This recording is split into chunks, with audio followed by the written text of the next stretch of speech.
Well, she went back to lodge to see, first of all, to register. But when you registered, people would come in and see who survived, and you'd put your name on a list, and people every day would come by and check that list.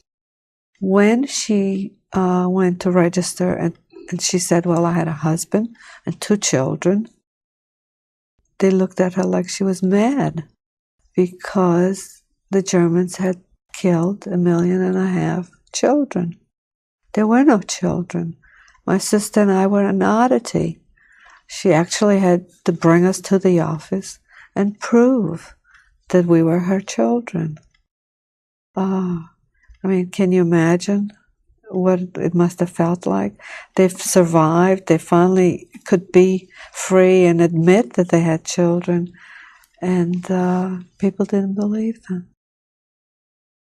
Well, that was the part that was very difficult for me, and I'm sure for them too. When the war was over, they told me that the reason we had to keep hiding like that, and by then I was 7 years old, he thought I would understand that we were Jewish. And they were trying to kill all the Jewish children and adults too, but mostly children. Therefore, we had to hide and live like non-Jewish people. And he told me that we are Jewish, and I am Jewish. I said, what is Jewish? I had no idea. I didn't know what he was. He says, first thing, we have to throw away the beads, the crucifix. You have to throw away the Bible. You have to throw away everything that you believed in before. We don't believe in that because we are Jewish. We only did that because to save you, we had to live like that. So it was one day he wanted me to throw it away on my own. Just throw it away. And I said, no, I'm not going to. This is part of me. I lived with this now. I knew how to recite the prayers and everything just like everybody else did. He says, no, you have to throw it away. We don't believe in that. We're Jewish. Well, I argued with him and I said, no. He says, yes, you are. And he just would not let go until he had to throw it in a fire, in a furnace to see that it burned. Once it burns, it's gone forever. And to prove to me that we are Jewish, then that's not part of our belief. And I did. It was wonderful. And then we went to get my sister. And my poor sister had been immobile in the isolation ward for almost 2 years. So she really had a difficult time walking again. And my poor sister has suffered ever since from the almost forced immobilization, because that saved her life. As well, being placed in an isolation ward, whether the need for her to be that immobile, I don't know. But that saved her life, being kept in the isolation ward, because the Germans, when they needed hospitals, they would take over hospitals in the occupied countries, occupied cities. But the one place they were afraid to go was the isolation ward. You see, and the nuns knew that. And that's why, and they knew she was Jewish. So that's where they hid her. And they wouldn't go in the isolation ward when the Germans needed hospitals, when the Nazis were in need of beds. The one place they refused to go, they were afraid of the isolation ward. We were waiting for my father, and we waited and we waited.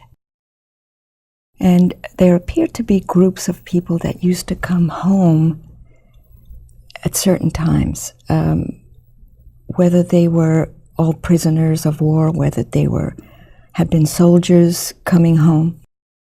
And I remember waiting outside with my mother and my sister. We were waiting. And I guess it was 3 months after we were home, we found out that my father had been exterminated at Auschwitz. They took around to the Danube River, they shot a lot of them there. And while the march was for deportation, they didn't have no trains anymore. And a lot of them fell down the street. They had old people and children. It was cold. It was still winter time. I mean, it was February. It was November, December, February, something like that. I mean, yeah. And a lot of them died, frozen away. Market malls, you know, Hungary had big ones like that, and they were stocked up with dead people, frozen people, shot people, you know, that the arrowheads did in Germans too, in the Hungarian fascists. And of course, there was another month passed, and the Russians already came in to the area where I was. I think that was January the 8th. When I saw the first Russian groups coming in. You know, I was so happy to see them that we went outside, we started hugging them and kissing them, you know. But they were screaming, "Davai vachi, davai vachi." That means, let's give me your watch. I took the watch off here, you can have my watch. I'm glad to see you.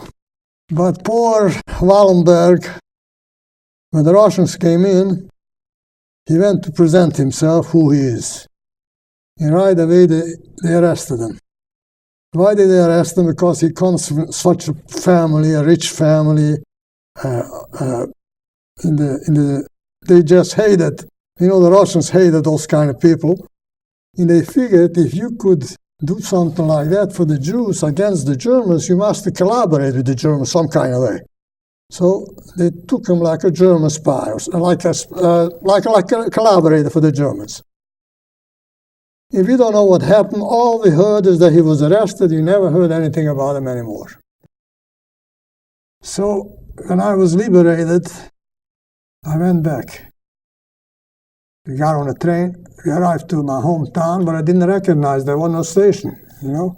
Everything was bombed in that area. So I walked home all the way to the house. Our house bombed. The business was bombed. I find right away a guy by the name Willenberg, Joel Willenberg. So he said, "Joel, you remember me?" He said, "How you doing? You know, your house is all bombed because it was in the ghetto. The whole ghetto was bombed. Why? Because when we left, the Germans made headquarters over there. It was already surrounded, you know, so they made their headquarters. And the Russians find out about it, so they bombed the whole ghetto. Our house only left about one room left.